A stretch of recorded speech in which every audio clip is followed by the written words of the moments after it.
구약 먼저 살펴보겠습니다. 호세아 10장을 살펴볼 건데 먼저 시편 1편 3절을 우리 한 목소리로 같이 한번 읽어보겠습니다. 그는 시냇가에 심은 나무가 철을 따라 열매를 맺으며 그 잎사귀가 마르지 아니한 같으니. 아멘. 저는 이 문장에서 유심하게 봐야 되는 게 하나 있다고 생각합니다. 그게 뭐냐면 심은 나무입니다. 다시 말해서 심겨진 나무.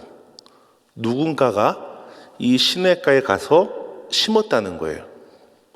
씨앗이 날라와서 아무데나 뿌리를 내리고 자란 그런 나무가 아니라 누군가 이 나무를, 이 어떤 나무인지 분명히 이해하고, 물에서 너무 많이 가까우면 뿌리가 썩을 것이고 물에서 너무 멀면 뿌리가 마를 것이고, 그러니 적당한 거리에 나무를 심고 적당한 양분을 주고 이 나무가 잘 자라서 열매를 맺도록 하는 것, 이것이 이 나무를 심은 사람의 의도입니다.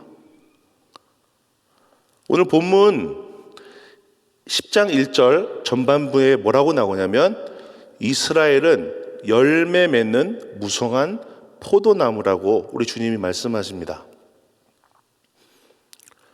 이 무성한 포도나무도 마찬가지로 하나님이 이스라엘을 포도나무처럼 이 땅에 심으셨다는 말씀입니다.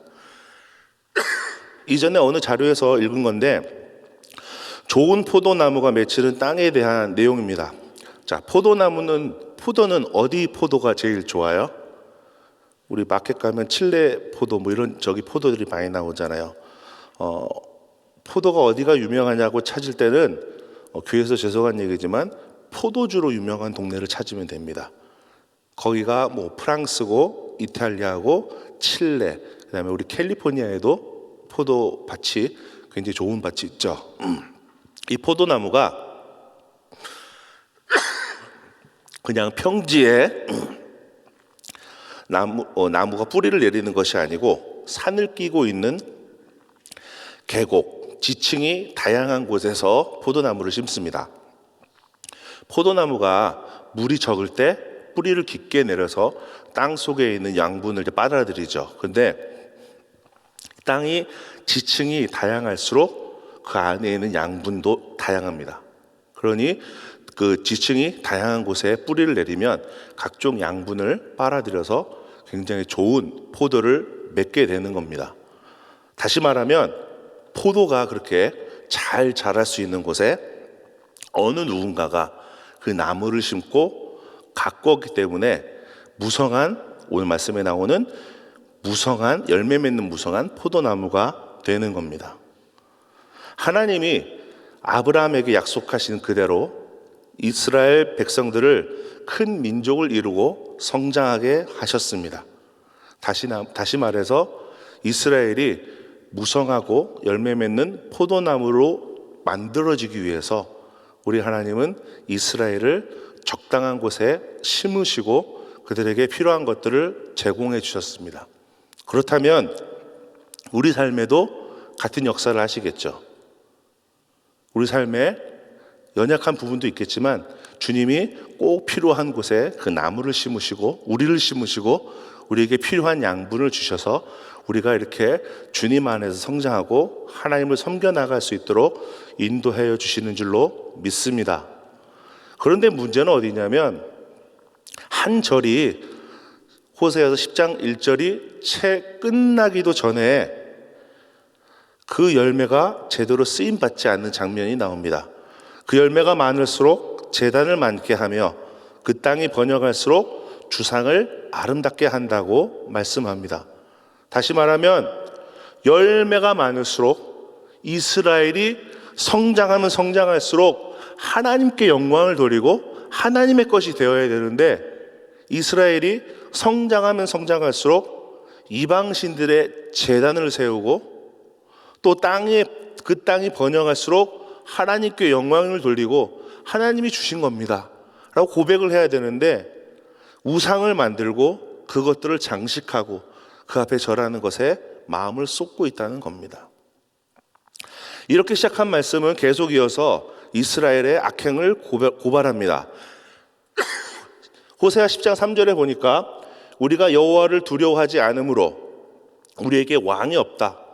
이 말이 굉장히 어렵게 들리는 말인데 좀 쉽게 얘기하자면 이스라엘이 하나님을 두려워하지 않고 범죄를 했기 때문에, 죄를 저질렀기 때문에 이스라엘 역사대로 결국 왕이 죽고 왕이 포로로 잡혀가고, 그래서 이스라엘의 왕이 남아있지 않다는 말씀을 하고 있습니다.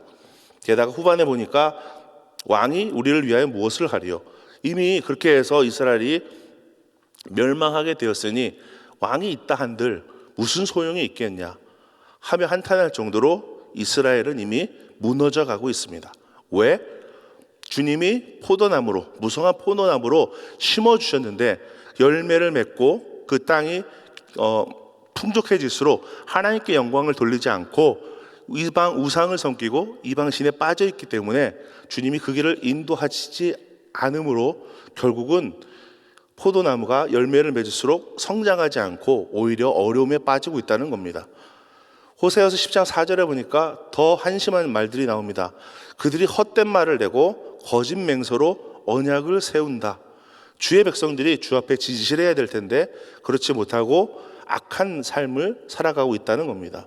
그 다음에 10장 5절에 보니까 사마리아 주민이 베다웬의 송아지로 말미암아 두려워할 것이라. 그 백성이 슬퍼하며 그것을 기뻐하는 제사장들도 슬퍼하리니 이는 그의 영광이 떠나감이며. 이 뜻이 뭐냐면요, 송아지라는 것은 우상입니다. 사마리아 사람들이 우상을 섬겼는데 그들이 멸망하고 어려움을 당함으로 그 송아지가 결국은 아수르에 빼앗기게 된다는 얘기입니다. 다시 한번 얘기하자면 우리가 어려움을 당함으로 성전이 무너지고 성전에 있는 기물이 빼앗기고 이런 식으로 어려움을 당한다면 우리가 그때 눈물을 흘려야 되는 거죠. 그런데 이들은 성전의 기물로 우는 것이 아니라 자기네 우상이 없어짐으로 울고 있다는 거예요. 그러니까 이들이 얼만큼 하나님을 떠나서 악행을 삼고 있고 그들의 가치관이 하나님한테 있지 아니하고 우상에 있다는 것을 여실히 드러내는 장면입니다. 게다가 또 보면 10장 5절에 보니까 네가 기브아 시대로부터 범죄하더니 지금까지 죄를 짓는구나. 기브아 시대 언급은 사사기 마지막 에피소드에서 볼 수 있습니다. 게다가 성경 퀴즈 하면서 읽었던 말씀입니다. 기억이 나시지요? 지난주에 성경 퀴즈 했는데 기억이 나셔야 됩니다. 게다가 어제 김홍곤 목사님도 이야기를 간략히 하셨습니다. 한 유대 사람이 바람을 피우고 친정으로 도망간 그 아내를 데리고 오다가 베냐민 지파가 거주하는 기브아 땅에서 하루 자게 되었습니다. 그 지역 불량배들이 그 자기에 도와준 노인에게 니네 집에 한 사람이 들어갔으니 그 사람을 우리한테 내놔라. 우리가 걔를 가지고 좀 놀아야겠다. 이 남자와 이 노인이 겁이 나서 그 데리고 오던 그 아내를 내어줍니다. 이 아내가 밤새 그들에게 놀림거리가 되고 결국 새벽에 그 거하던 문 앞에 쓰러져 죽게 되죠. 그랬더니 유대 사람이 그것을 가지고 12토막을 내가지고 이스라엘 전역에 뿌리고 보내고 그 이스라엘 사람들이 함께 미스바에 모여가지고 전쟁을 하게 되고 온 이스라엘과 베냐민 지파의 전쟁이 되고 베냐민 지파가 죽고 600명만 남았다. 이런 얘기가 기브아 시대의 악행에 대한 이야기입니다. 이 중에 선한 자가 누가 있습니까? 말씀을 아무리 제가 읽어봐도 이스라엘 민족 모두가 악할 뿐이지 어느 누가 하나님 뜻에 맞는 선한 일을 한 사람이 없습니다. 그렇게 온 이스라엘이 죄 가운데 빠져 있는 시대가 이미 기브아부터 시작했는데 오늘 말씀해 보니까 지금까지도 이스라엘이 죄송한 표현인데 자빠지고 있는 지금까지도 이스라엘은 돌이키지 아니하고 범죄한 가운데 계속 머물러 있다는 겁니다.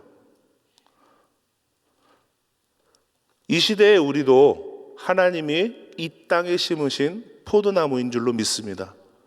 그러니 그 포도나무는 무성하게 열매를 맺어야 됩니다. 어떤 열매를 맺어야 돼요? 전도의 열매,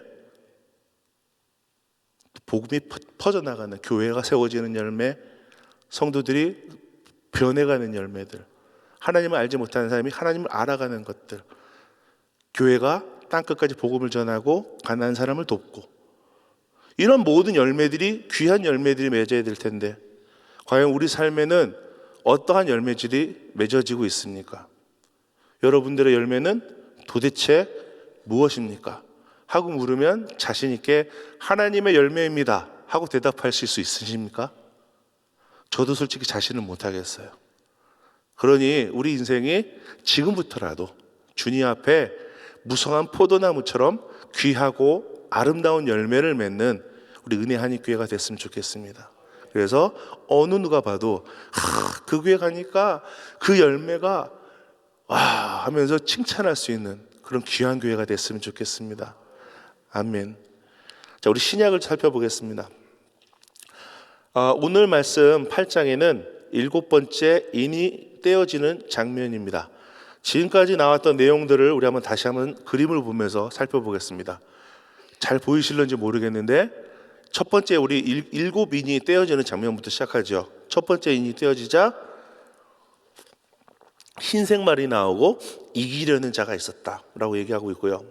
두 번째 인이 떼어지고 붉은 말, 세 번째 인이 떼어지고 검은 말, 네 번째 인이 떼어지고 청황색 말, 다섯 번째 인이 떼어지고 순교자에 대한 이야기, 여섯 번째 인이 떼어지고 천재지변에 대한 이야기까지 나오고 오늘 7번째 인이 떼어집니다. 오늘 7번째 인이 떼어질 때 또 다른 사건이 일어나는 것이 아니고 7번째 인이 떼어지면서 7 나팔 이야기로 바로 넘어갑니다. 그래서 오늘 말씀은 7번째 인을 떼고 천사들이 나타나고 나팔이 울리기 전과 나팔이 울리고 난 후의 상황들에 대해서 이야기하고 있는데 그 내용들을 자세히 한번 들여다봤으면 좋겠습니다. 8장 1절에 보니까 7번째 인을 떼실 때에 하늘이 반시간쯤 고요했다라고 말씀하고 있습니다. 이 고요한 시간 동안에 있었던 이슈는 뭐냐면 2절에 보니까 7 천사가 서 있어서 7 나팔을 받았다는 거, 이게 첫 번째 이야기고, 두 번째 이야기는 3절 4절에 보니까 또 다른 천사가 제단 곁에 서서 금향로를 가지고 많은 향을 받았으니 이는 모든 성도의 기도와 합하여 보좌 앞 금제단에 드리고자 함이라. 향연이 성도의 기도와 함께 천사의 손으로부터 하나님 앞으로 올라가는지라. 정확하게 무슨 기도가 드려져 있는지 어떤 내용인지는 알 수는 없으나 8장 5절에 보니까 아까 얘기했던 그 향로를 가지고 제단에 불을 담아다가 땅에 쏟음에 우레와 음성과 번개가 지진이 나더라. 그러면서 첫 번째 나팔이 울리고 재앙이 시작됩니다.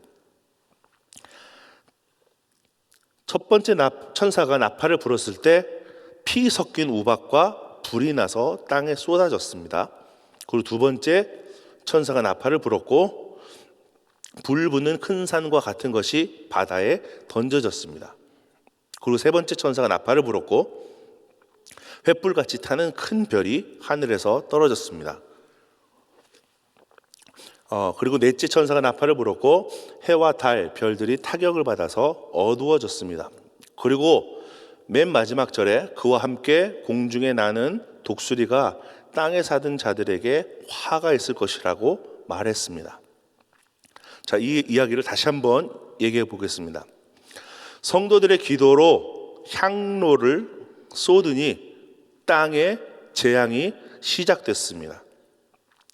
네 천사가 나타나서 온갖 재앙을 일으킵니다. 이 중에 제가 일부러 하지 않은 말 하나가 있는데 그 재앙이 전부를 파괴한 것이 아니라 3분의 1만 파괴했다는 겁니다. 성도의 기도 때문에 땅에 재앙이 시작되는 것은 성도들의 기도를 우리 주님이 들으시고 사단을 향한 공격이 시작되었다는 겁니다.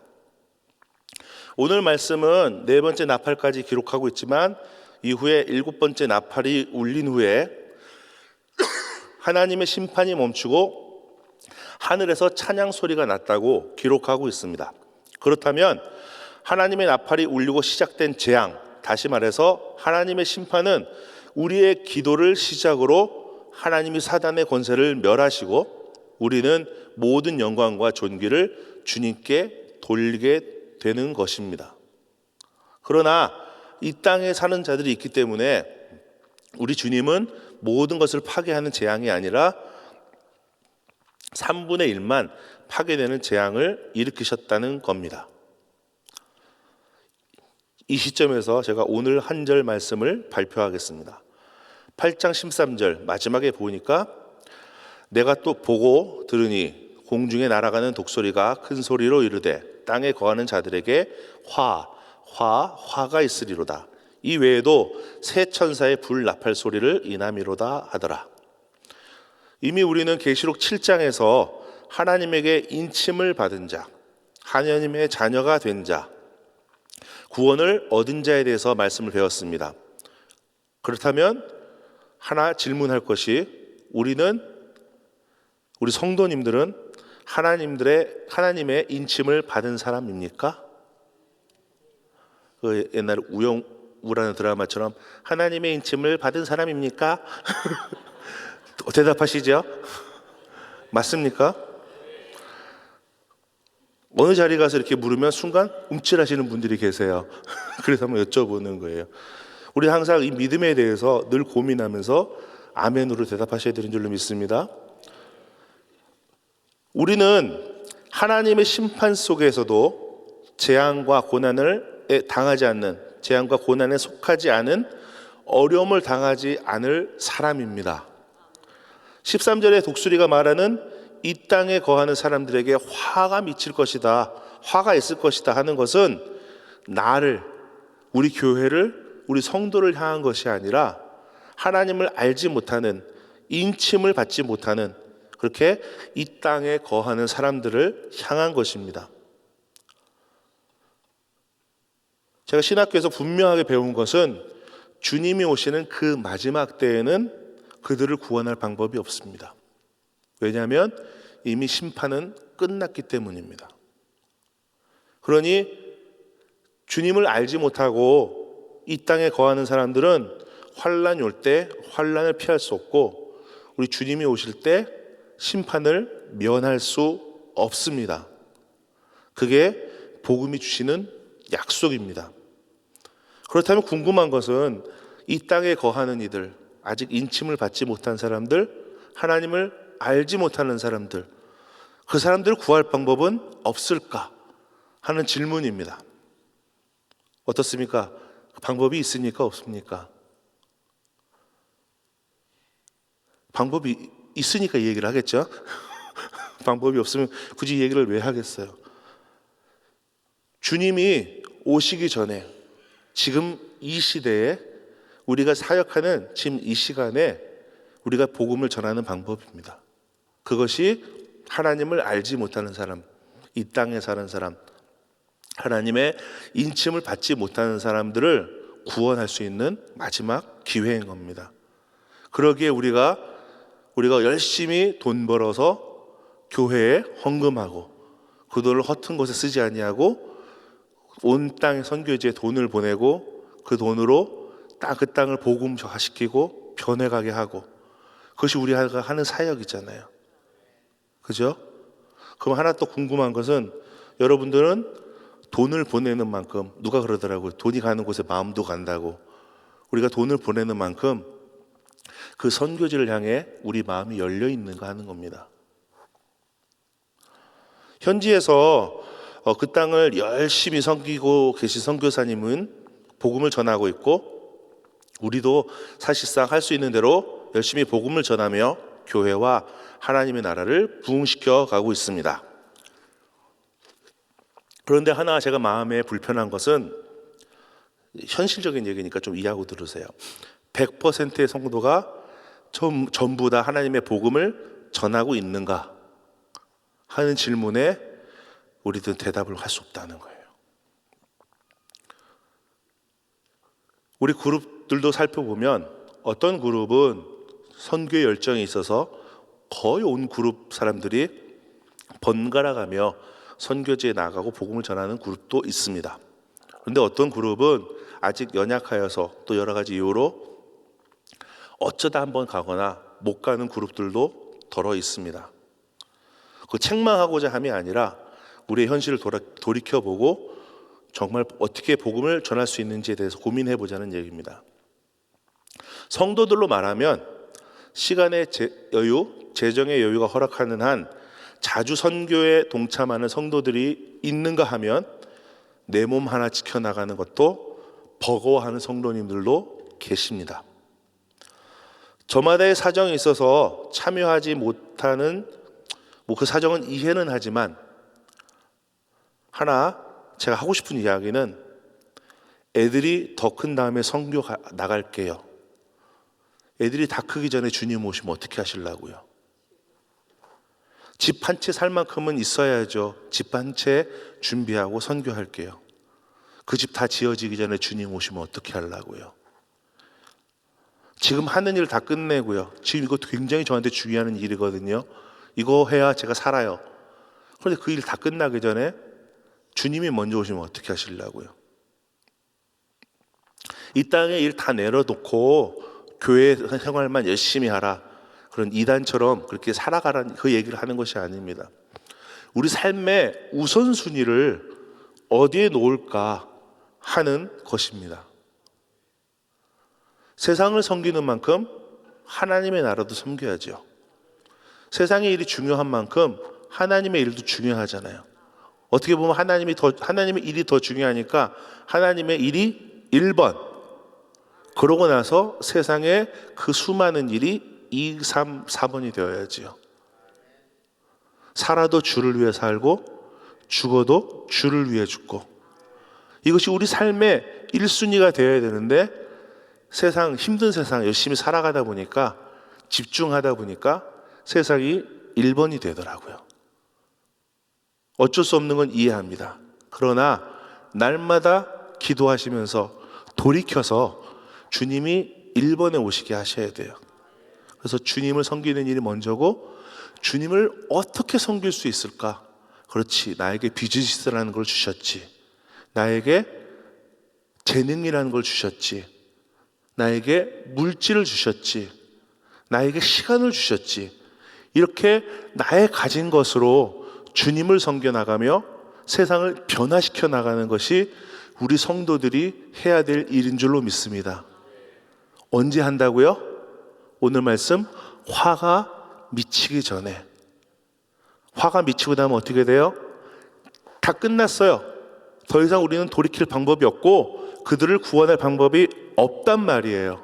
그러니 화가 미치기 전, 지금 이 시대에, 지금 이 시간에 우리가 살아 숨쉬는 이 땅에서 주님을 섬겨나가고 세상을 변화시켜 나가야 되는 줄로 믿습니다. 그렇게 오늘 하루도 나의 삶을 변화시켜 나가는 여러분들 되시기를 주님의 이름으로 축복합니다. 기도하겠습니다. 주님, 우리 주님이 오실 그날을 기대합니다. 그러나 아직 주님을 알지 못하는 많은 심령들이 있습니다. 주님이 오시는 그날, 화가 있을 그날이 오기 전에 한 영혼이라도 더 구원하기를 원합니다. 우리 성도님들의 삶 속에, 영 속에 우리 주님 함께하여 주셔서 함께 복음을 전하고 함께 주님의 나라를, 주님의 교회를 완성해가는 성도님들 될 수 있도록 축복하여 주시옵소서. 예수님의 이름으로 기도했습니다. 아멘. 우리 말씀 생각하시면서 찬양합니다.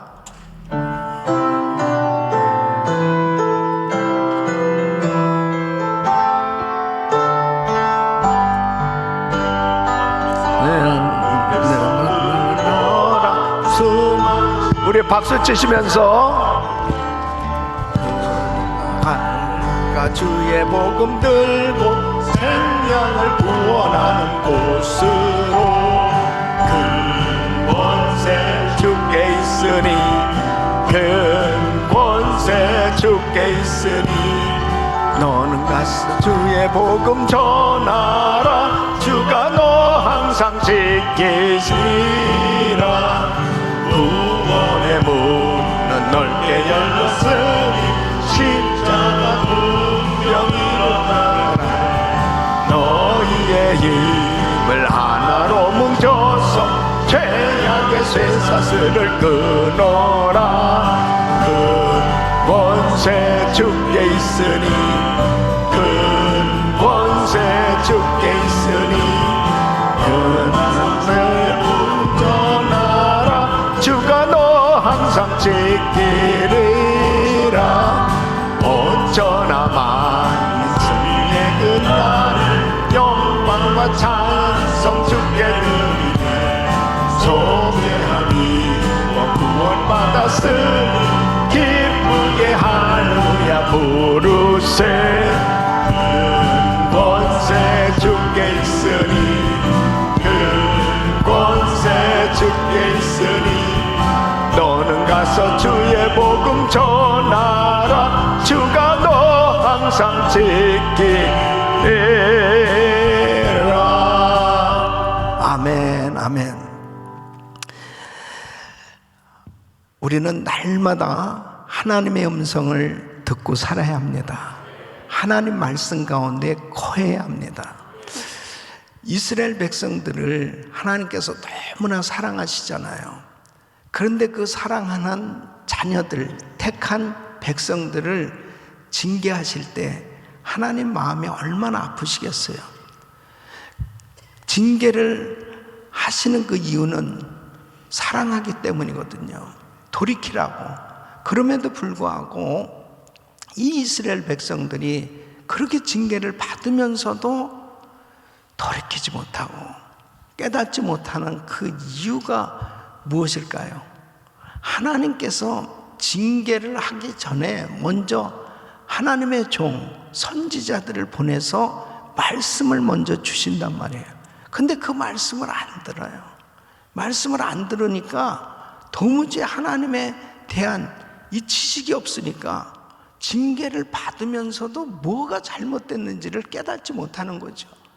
그래서 하나님의 말씀을 들을 수 있다는 것은 축복입니다. 공부할 수 있다는 것은 축복이고요. 하나님의 말씀을 깨달을 수 있다는 것은 축복입니다. 특별히 이 말세일수록 더 중요한 것은 하나님의 말씀 가운데 거해야 하는 것입니다. 오늘도 분명히 성도의 기도는 바로 천사가 그 기도를 가지고 하늘에 올라간다고 말씀하고 있어요. 기도 응답은 반드시 임하게 되어 있습니다. 기도하면 반드시 응답 받습니다. 그러므로 참으로 하나님 앞에 우선순위가 뭔가, 먼저 하나님 앞에 기도하고 먼저 하나님의 뜻을 깨닫고 하나님의 음성을 듣고 그 말씀을 쫓아가는 삶이 되기만 하면 반드시 하나님께서 책임져 주실 줄로 믿습니다. 화가 미치기 전에 하나님의 그 징계가 임하기 전에 먼저 하나님의 말씀을 받고 그 말씀대로 순종하기만 하면 어떤 어려운 환경 가운데서도 날마다 승리하게 될 줄로 믿습니다. 두 손을 가슴에 모시고 몸이 아픈 분들은 아픈 곳에 손 얹으십시오. 거룩하신 아버지 하나님, 하나님의 스케줄대로 역사는 진행되고 있습니다. 하나님께서는 이미 이렇게 하나님의 종들에게 말씀을 주시고 계속해서 말씀을 통해서 하나님의 뜻을 전달하고 있습니다. 순간순간마다 주의 음성이 들려지게 하여 주시옵시고 하나님 말씀 붙들고 살게 하여 주셔서 하나님 뜻대로 승리하는 삶이 되게 하여 주시옵소서. 역사하여 주시옵소서. 은혜를 부어 주시옵소서. 축복하여 주시옵소서. 기도 막연한 것이 아니고 우리의 기도를 천사의 손으로부터 하나님 앞으로 올라가는 이 분명한 과정을 오늘도 말씀을 통해서 알려주셨는데 하나님 기도에 게을르지 않게 하여 주시고 더 열심히 부르짖고 기도할 수 있도록 은혜를 부어 주시옵소서. 기도의 능력을 부어 주시옵소서. 하나님 앞에 오늘도 부르짖고 기도하는 성도들, 이 기도를 하나님 받으시고 응답해 주시옵소서. 역사하여 주시옵소서. 연약한 육신들 깨끗한 바를 지어다. 한가할지어다. 예수의 이름으로 깨끗한 바를 지어다. 모든 병만은 떠나 갈지어다. 코로나 바이러스 소멸될지어다. 예수 이름으로 깨끗한 바를 지어다. 우울증, 불면증, 공황장애 다 사라질지어다. 주여 역사하여 주시옵소서. 아버지여, 이제 주님 오실 날 가까운 때에 더욱더 정신을 차리고 기도하고 하나님께 기뻐 드려지는 삶 되어질 수 있도록, 열매 맺는 삶 되어질 수 있도록 복을 내려 주시옵소서. 이제는 우리 주 예수 그리스도의 은혜와 우리 하나님 아버지의 그 무한하신 사랑과 성령님의 감동, 감화교통, 충만하신 은총이 주님의 스케줄 가운데 이제 심판의 때가 분명히 오게 되는데, 그때 하나님 앞에 잘했다 칭찬받고 면류관 받는 신앙의 성공이 있기를 원하는 모든 성도들 머리 위 이제로부터 영원토록 함께 있을지어다. 아멘. 아멘. 주여 감사합니다. 이제 기도하실 자리 잡으시고, 기도하실 때 오늘 저녁 금요 성령 집회를 위해서 기도해 주시고, GTD 199기를 위해서 또 선교지를 위해서 기도해 주시길 바랍니다. 주여 부르짖고 기도합니다. 주여, 주여, 주여. 걸어가시고 존귀하시나.